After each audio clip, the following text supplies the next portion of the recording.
निवडणुकीचं रणशंख फुंकलं गेलं आहे।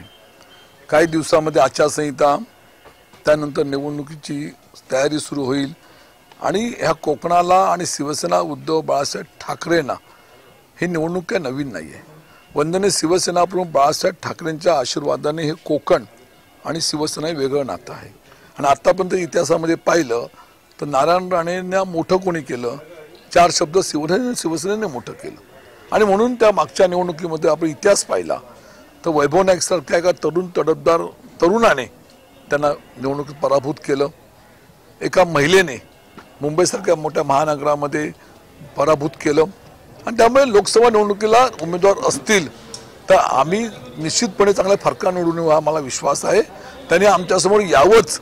या निवडणुकीमध्ये पुन्हा एकदा शिवसेना उद्धव बाळासाहेब ठाकरेच्या गटाचे उमेदवार विनायक राऊत साहेब एकदा निवडून आले, दुसऱ्यांदा निवडून आले, तिसऱ्यांदा निवडून ते हॅट्रिक साधतील हा मला विश्वास आहे। ही निवडणूक अगदी सोपी वाटते का? निवडणूक आम्हाला सोपीच आहे, आमचं नातंच वेगळं आहे।